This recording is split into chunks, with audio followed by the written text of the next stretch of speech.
Winter 1943. A small convent in occupied Poland becomes a sanctuary for the hunted. But when the SS discovers their secret, one nun's words will force armed soldiers to choose between orders and humanity.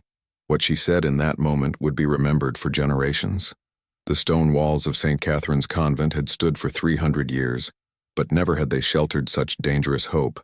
Sister Maria Benedicta moved through the dimly lit corridors with practiced silence, her worn rosary beads clicking softly against her habit. In her arms, she carried blankets that smelled of lavender and moth crystals, destined for the hidden room behind the chapel's eastern wall. The November cold had settled deep into the building's bones, and those hiding within needed warmth as much as they needed silence. She was 28 years old, though the war had carved years into her face that prayer alone could not smooth away. Before the occupation, her greatest concern had been whether the garden vegetables would survive an early frost. Now, each morning began with the question of who might still be alive by evening. Mother Superior Agnes waited at the entrance to the hidden chamber, her elderly hands fumbling with the iron key that opened the concealed door. The mechanism was old, installed centuries ago when religious persecution had driven previous generations into hiding. History, it seemed, had a cruel way of repeating itself. The door swung open with a whisper of hinges that Father Tomasz had carefully oiled just 2 days prior. Inside, 17 people existed in the space meant for stored vestments and forgotten church records. 17 souls whose only crime was being born into the wrong families, believing the wrong faith or fighting for the wrong side according to the occupiers. Rachel Goldstein sat in the corner nearest the small ventilation shaft, her dark eyes following Sister Maria's every movement. She was 19. Though malnutrition had stolen the fullness from her cheeks, leaving behind the sharp angles of desperation. Her family had owned a bookshop in Krakow before the ghetto, before the transports, before everything had been reduced to survival measured in heartbeats and held breaths. Sister Maria knelt beside her, distributing the blankets with gentle efficiency. There were never enough. There was never enough of anything. Bread had to be stretched across too many mouths. Water rationed from the well that SS patrols watched with increasing suspicion. Hope parceled out in whispered prayers and promises that liberation would come. Someday. Somehow. Rachel's fingers brushed against the nun's hand as she accepted the blanket, and in that brief contact passed a gratitude too immense for words. They had learned to communicate in glances and subtle gestures, a language born from necessity when even whispers felt too loud. The hidden ones knew the rules. No noise during daylight hours, no movement near the walls that faced the street, no cooking that might send telltale smoke or smells beyond the convent's boundaries. Existence had been reduced to its most basic elements, breathing and waiting, waiting and breathing, until the world outside might somehow become safe again. Mother Superior Agnes pulled Sister Maria aside as they secured the hidden door once more. The old woman's face carried the weight of impossible decisions, the kind that left permanent marks on the soul. She had been praying more frequently in recent weeks, spending hours before the altar with her knees pressed against cold stone, seeking guidance that heaven seemed reluctant to provide. The Gestapo had visited twice in the past month, their polished boots echoing through the convent's halls as they searched for evidence of resistance activity. They had found nothing, but their suspicions hung in the air like smoke that refused to clear. Officer Hermann Vogel had made it clear during his last visit that he would be watching, waiting for the slightest mistake that would justify a more thorough investigation. The nuns had been careful, so careful, but perfection was an impossible standard when 17 lives depended on fallible human hands. Father Tomasz arrived as the church bells marked noon, his presence a calculated risk that had become routine. He carried his Bible openly, playing the role of a simple priest making his pastoral rounds. But hidden within his coat were forged documents and news from the resistance network that operated in the shadows of occupation. The Underground Railroad of Compassion stretched across Poland, a web of churches, monasteries, and brave individuals who had decided that some commands from earthly authorities could be righteously disobeyed. He spoke in low tones with Mother Superior Agnes, sharing information about transport routes and safe houses, about which roads the SS had blockaded, and which forests still offered passage for those desperate enough to flee. The network had saved hundreds, but hundreds more had been caught, and the price of capture was always the same: deportation, imprisonment, death. The mathematics of resistance were written in blood and unmarked graves. Sister Maria listened from the doorway, her heart heavy with the knowledge that their sanctuary could not last forever. The convent existed in borrowed time, each day a gift that might be revoked without warning. She had joined the sisterhood seeking a life of contemplation and service, imagining her years would be spent in prayer and simple work, teaching children their catechism and tending to the sick in peaceful times. War had transformed her calling into something far more dangerous, and she had discovered within herself a capacity for defiance that surprised even her own understanding. When Mother Superior Agnes had first approached her about hiding refugees, she had hesitated for only a moment before agreeing. Some choices, she realized, were not really choices at all. They were moral imperatives disguised as decisions, paths that conscience demanded you walk regardless of the danger. The afternoon brought a delivery of bread from a sympathetic baker in the village, a man whose son had been killed by the SS for distributing underground newspapers. He asked no questions about why the convent needed so much food, and the nuns offered no explanations. These silent conspiracies of mercy existed throughout the occupied territories, ordinary people performing extraordinary acts of courage that would never be recorded in official histories. The bread was dark and heavy, made from grain that had been stretched with sawdust and whatever else could add bulk without poisoning. It tasted of desperation, but provided sustenance, and that was enough. Sister Maria divided the loaves carefully, ensuring that the hidden ones received their share without depleting supplies so obviously that it might draw attention. Mathematics had become a moral exercise, calculating how to keep 17 people alive without revealing their existence through the evidence of consumption. As evening approached, the temperature dropped further, and frost began forming intricate patterns on the convent's windows. Sister Maria led the evening prayers in the chapel, her voice joining with her fellow nuns in hymns that had been sung in this space for centuries. The Latin phrases rolled off her tongue with practiced ease, ancient words that connected this moment to an unbroken chain of faith stretching back through generations. She wondered what the builders of this convent would think if they could see how their creation now served as a fortress against tyranny. Would they approve? Would they understand? Or would they condemn the nuns for bringing such danger to this holy place? She chose to believe they would approve, that the God they all served valued mercy over safety, compassion over compliance. The knock came at 9 o'clock, sharp and authoritative, the kind of knock that announced itself as official business not to be ignored. Mother Superior Agnes moved to answer it with Sister Maria following close behind, both women's faces carefully arranged into expressions of serene welcome. On the doorstep stood Hauptsturmführer Franz Steiner, his SS uniform immaculate despite the muddy roads, his face carved from the same cold stone as the winter night behind him. He was flanked by Sergeant Otto Weber and Private Johann Schmidt, both men carrying rifles with the casual readiness of those accustomed to violence. Behind them, barely visible in the darkness, stood Gestapo officer Hermann Vogel, his presence adding a layer of investigative threat to what might have been a routine inspection. Hauptsturmführer Steiner did not wait for an invitation to enter. He stepped across the threshold with the confidence of a man whose authority was absolute, his boots striking the floor with measured precision. He was 34 years old, a career officer who had risen through the ranks by following orders without question and ensuring that those under his command did the same. His record was spotless, his loyalty to the Reich unquestioned, his efficiency in eliminating resistance activity noted in multiple commendations. He had learned early in his career that hesitation was weakness, that mercy was a luxury that soldiers could not afford, that the mission always took precedence over personal feelings. These principles had served him well, earning him promotions and respect, but they had also hollowed out something essential within him, leaving behind a man who could order executions before breakfast without losing his appetite. He surveyed the convent's entrance hall with eyes trained to detect deception, noting the worn furniture, the religious paintings darkened by age and candle smoke, the simple poverty that characterized religious life.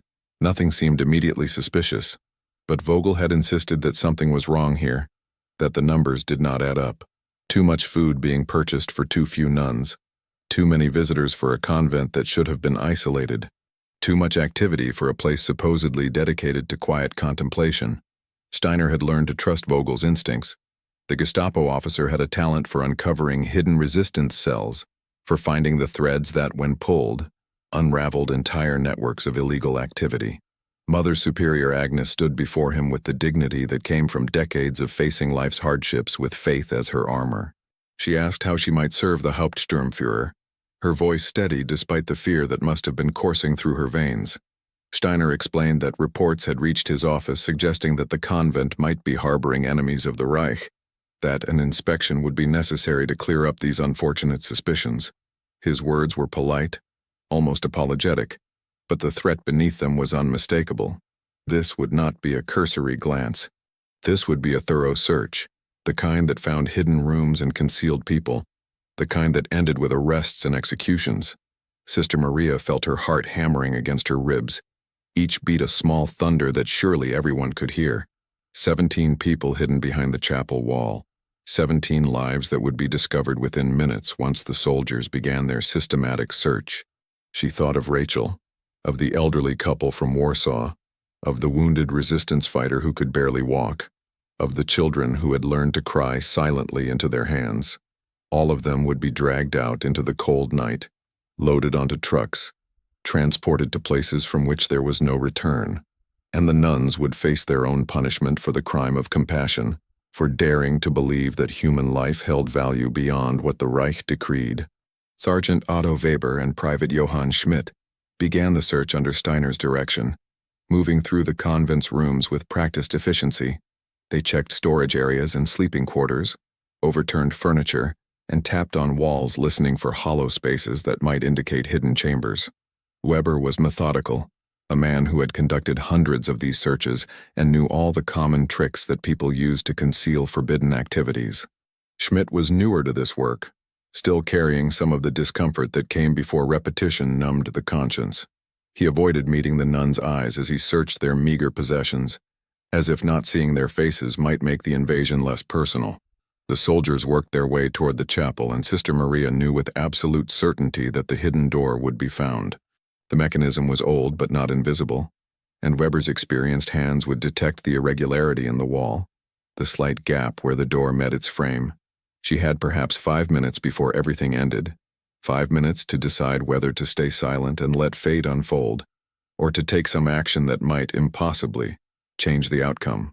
Prayer rose in her mind automatically, words she had spoken thousands of times suddenly carrying desperate urgency.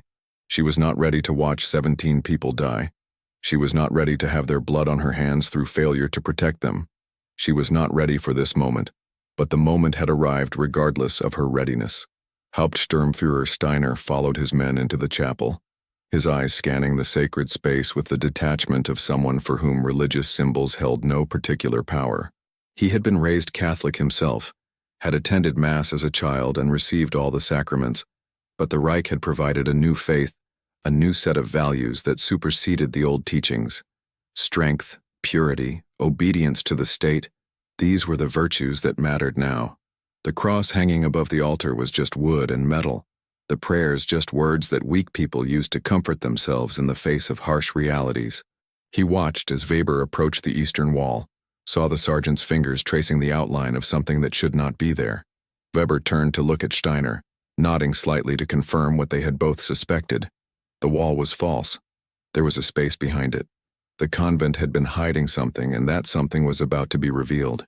Steiner felt a familiar mixture of satisfaction and regret. Satisfaction that his mission would be successfully completed, that enemies of the Reich would be captured, that order would be maintained. Regret because he knew what came next, the fear in people's eyes when they were discovered, the pleading and begging that he had learned to ignore but never quite learned to forget. He gave the order to open the wall, his voice carrying the weight of absolute authority that expected immediate compliance. Sister Maria stepped forward before she had consciously decided to move, her body acting on an impulse that bypassed rational thought. She positioned herself between the soldiers and the hidden door, her small frame a ridiculous barrier against armed men, but a barrier nonetheless. The words came out of her mouth before she could consider their wisdom, driven by a desperation that overrode self-preservation. She told Hauptsturmführer Steiner that he could not open that door, that what lay behind it was under the protection of God and the Church, that to violate this sanctuary would be to commit a sin against heaven itself. Her voice shook but did not break.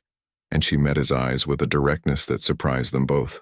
Steiner stared at this nun who dared to give him orders, who dared to stand in his way as if her faith could stop bullets, and her prayers could countermand the Reich's authority. He should have simply pushed her aside or ordered his men to remove her, but something in her face held him momentarily frozen. It was not fear he saw there, though fear must have been present. It was something else, something he had not encountered in a long time. It was absolute moral certainty, the kind of conviction that came from believing you stood on the right side of a divide far more important than national boundaries or military orders. She believed, truly believed, that what she was doing was righteous, and that belief radiated from her with an intensity that was almost physical. He asked her what she was hiding, though he already knew the answer. She told him that behind the wall were people who needed care, who were sick and wounded and had nowhere else to go, that the convent's mission was to serve those in need regardless of who they were or why they needed help. She spoke of Christ's commandment to love one's neighbor, to feed the hungry and clothe the naked and shelter the homeless. She spoke of mercy as a sacred duty that transcended political allegiances. She spoke with the passion of someone who had thought deeply about these questions and arrived at conclusions that she would defend with her life, if necessary. Every word was a small act of defiance, a rejection of the world that Steiner represented, and he found himself listening despite knowing he should simply end this conversation and proceed with his orders. Sergeant Weber shifted uncomfortably, his rifle still pointed in the general direction of the nun but no longer with the same certainty. He had shot partisans and resistance fighters, had executed prisoners on command, had done many things that he tried not to think about during the rare moments when sleep eluded him.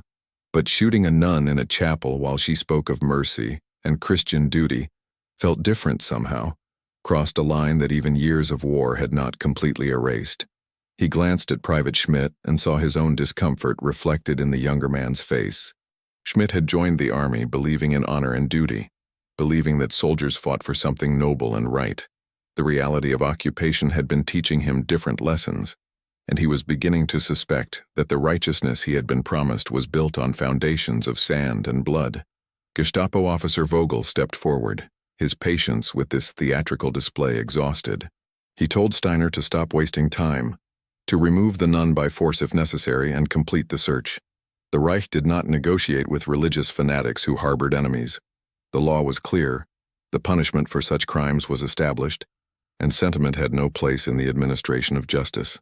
His words were harsh and practical, the voice of bureaucratic evil that reduced human beings to categories and problems to be solved through systematic violence.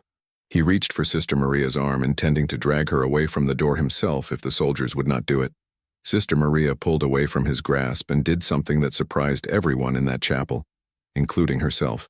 She knelt on the cold stone floor, clasped her hands together in prayer, and began to speak directly to Hauptsturmführer Steiner, ignoring Vogel entirely.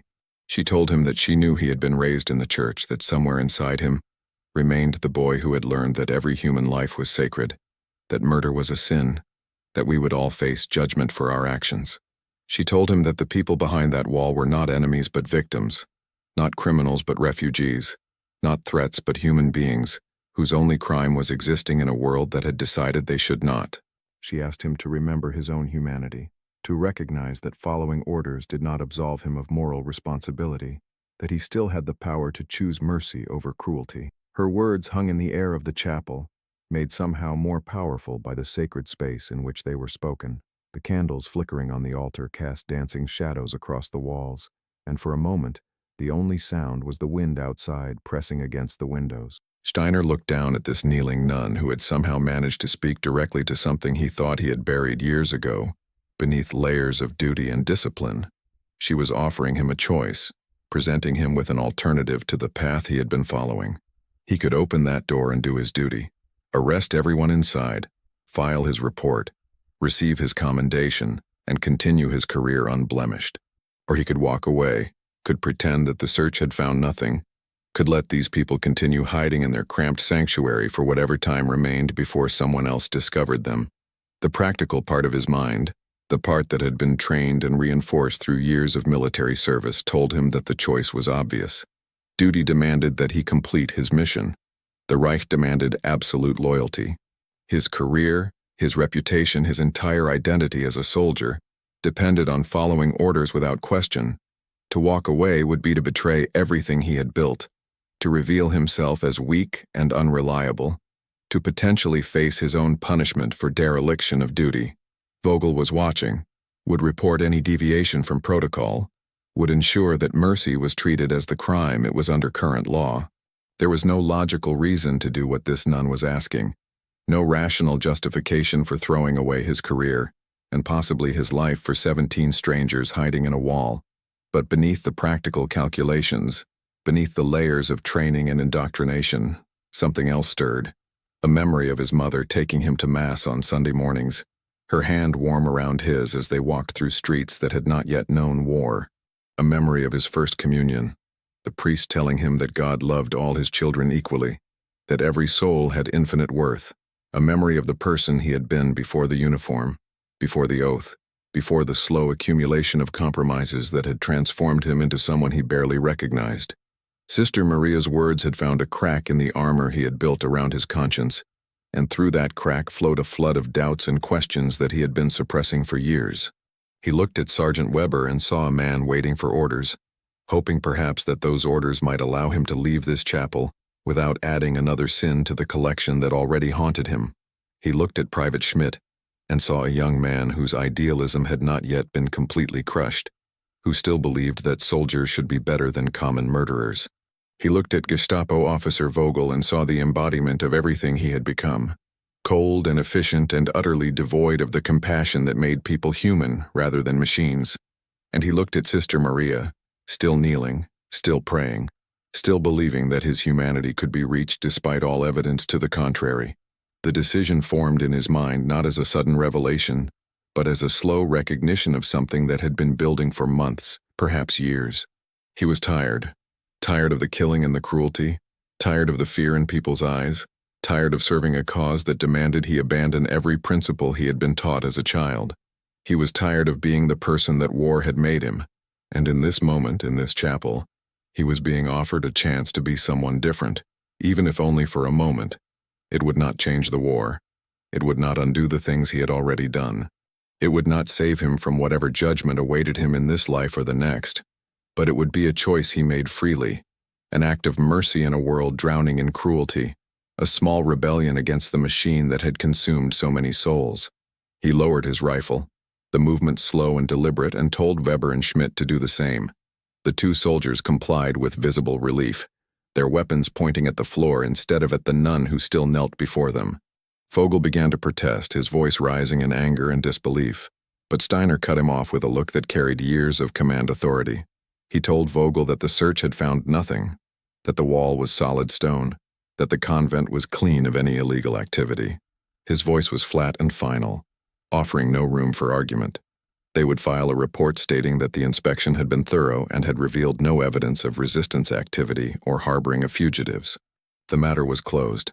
Vogel stared at him in shock, understanding immediately what had just happened and what it meant. He began to threaten, to say that he would report this dereliction of duty, that Steiner would face consequences for failing to complete his mission, that the Gestapo would not tolerate such blatant disregard for orders. But Steiner simply turned and walked toward the chapel door, his decision made and his course set. Weber and Schmidt followed quickly, grateful to escape this confrontation before Vogel could find a way to force the issue. The Gestapo officer was left standing alone, his authority suddenly revealed as hollow when not backed by military force. He could file his reports and make his accusations, but without the soldiers to break down the wall and drag out the hidden people, his suspicions remained just suspicions. Sister Maria remained kneeling as the soldiers departed, her body trembling with the release of tension that had been holding her rigid. She heard their boots echoing down the corridor, heard the front door open and close, heard the sound of vehicles starting and driving away into the night. Only then did she allow herself to breathe fully, to feel the magnitude of what had just happened. They had been spared. All of them. The 17 people behind the wall would live at least one more day, would have at least one more chance to escape or survive until liberation came. And it had happened because an SS officer had chosen mercy over duty, had remembered his humanity at the moment when it mattered most. Mother Superior Agnes helped Sister Maria to her feet, the old woman's eyes wet with tears that she made no attempt to hide. They stood together in the chapel, two women who had just witnessed something that seemed impossible in this dark time, a moment of grace, breaking through the cruelty that had become normal. They would not speak of it directly, would not risk putting into words what had occurred, but they would remember. They would carry this memory as evidence that even in the depths of evil, human goodness could still emerge, that conscience could still triumph over indoctrination, that mercy was always possible for those brave enough to choose it. Father Tomasz arrived an hour later, having heard from his contacts in the village that the SS had visited the convent. He expected to find devastation, arrests, perhaps worse. Instead, he found the nuns quietly going about their evening routines, and when Mother Superior Agnes told him what had happened, he could barely believe it. An SS Hauptsturmführer had walked away from a successful capture, had chosen to protect the very people he was ordered to arrest. It seemed like a miracle, the kind of divine intervention that faith promised but rarely delivered in such direct form. He led them in prayers of thanksgiving, his voice filled with wonder and hope that if such a thing could happen once, perhaps it could happen again. Perhaps the darkness was not as complete as it seemed. The hidden 17 were told what had occurred only in the vaguest terms, enough to explain why they were still safe, but not enough to give them false hope that the danger had passed. Rachel Goldstein listened to Sister Maria's carefully worded explanation and understood more than was said. Someone had chosen to let them live. Someone had risked everything to show them mercy.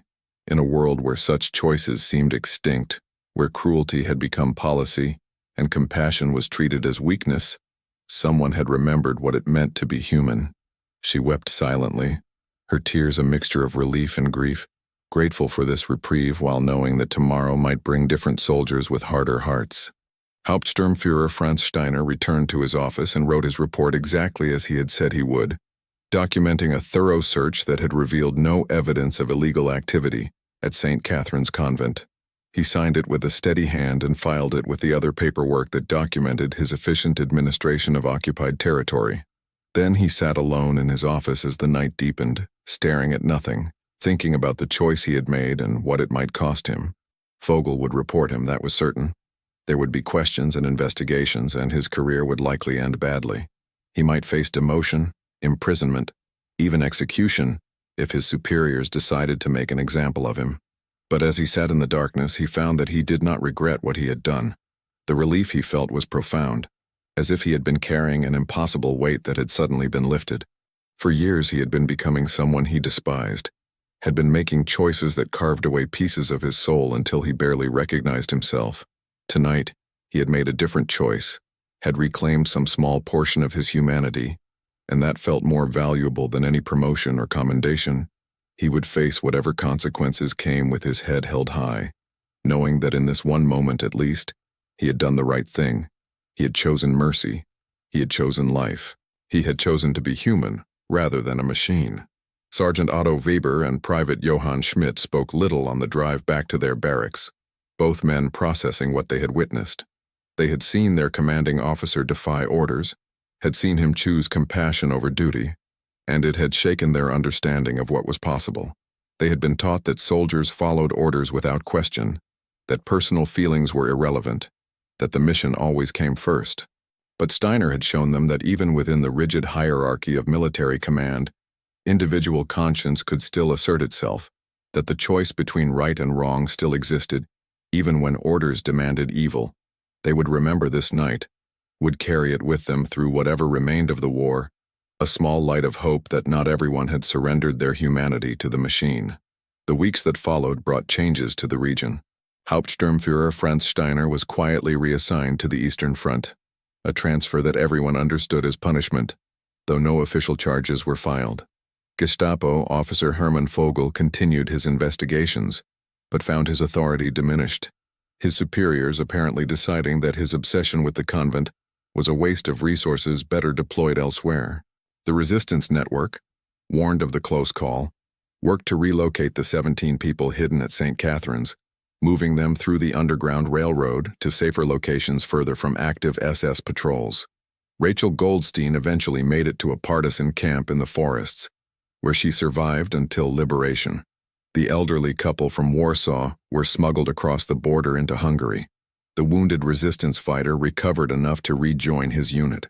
One by one, the hidden 17 found new sanctuaries or ways to fight back, carrying with them the story of a nun who had stood between them and death, and a soldier who had lowered his rifle.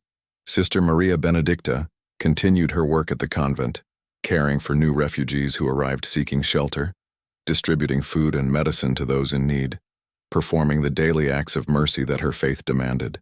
She never saw Hauptsturmführer Steiner again, never knew what became of him after his transfer, but she prayed for him every night, asking God to protect the man who had chosen righteousness over orders, who had remembered his humanity when it would have been easier to forget. She believed that his decision had saved not just 17 lives but also his own soul, that in that moment of choice, he had redeemed something precious that war had tried to steal from him. The war continued its brutal course, consuming millions more lives before finally ending in the spring of 1945. St. Catherine's Convent survived, its walls still standing, its mission of mercy continuing even after peace returned. Mother Superior Agnes lived long enough to see liberation, passing away in 1947 with the knowledge that her courage had saved lives and that her faith had been tested and proven true. Father Tomasz worked with the new government to document the resistance activities that had occurred during the occupation, ensuring that the stories of ordinary people who had performed extraordinary acts of courage would not be forgotten. In the decades after the war, historians would document hundreds of cases where religious institutions had hidden refugees and resisted Nazi persecution, where nuns and priests and ordinary believers had risked everything to protect the innocent. The story of Sister Maria and Hauptsturmführer Steiner became one small thread in this larger tapestry of resistance, a reminder that even in humanity's darkest hours, individual choices still mattered, that mercy was always possible, that the light of conscience could still shine through the deepest darkness. It was a story of courage confronting cruelty, of faith challenging evil, of one woman's words reaching through years of indoctrination to touch the humanity that remained in a soldier's heart.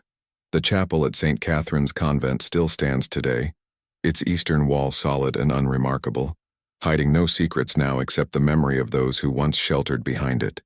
Visitors come to pray in this sacred space, and some of them know the history, know that this floor once held a kneeling nun who dared to demand mercy from armed soldiers, know that these walls once echoed with words powerful enough to make SS officers lower their rifles. It is a place where the impossible happened, where human goodness triumphed over institutional evil, where one moment of moral courage changed the course of 17 lives and proved that even in war, even under occupation, even facing the machinery of genocide, the choice to be merciful still exists for those brave enough to make it. Sister Maria Benedicta lived until 1982, spending her final decades teaching young nuns about the importance of courage in service of compassion, about the necessity of standing firm in one's convictions even when the world demands compromise. She rarely spoke of the war years in detail, but those who knew her understood that she had faced tests that would have broken most people, and she had emerged with her faith not just intact but strengthened. In her final days, when asked what she wanted to be remembered for, she said simply that she had tried to love her neighbors as Christ commanded, that she had tried to see the image of God in every person, regardless of who they were or what side of history they stood on. It was, she believed, the only thing that mattered, the only thing that would endure when everything else had turned to dust. The lesson of that November night in 1943 echoes across the decades, a reminder that history is made not just by leaders and armies, but by individual choices, by moments when ordinary people decide to be extraordinary, when conscience overrides convenience, when mercy triumphs over cruelty. It is a lesson that every generation must learn anew, that the capacity for both good and evil exists within every human heart, and that which one we choose defines not just our own souls, but the world we create together. In the end, Sister Maria's greatest weapon was not physical force but moral clarity, not violence but conviction, not hatred but love that refused to be extinguished even by the darkness of war. And that, perhaps, is the most powerful weapon of all. If this story moves you, if you believe that courage and compassion still matter in our world, subscribe to this channel, leave a like, and share your thoughts in the comments below. These stories from history are not just about the past. They are lessons for how we choose to live today, reminders that our actions matter, that mercy is always possible, and that even the smallest act of courage can change the world.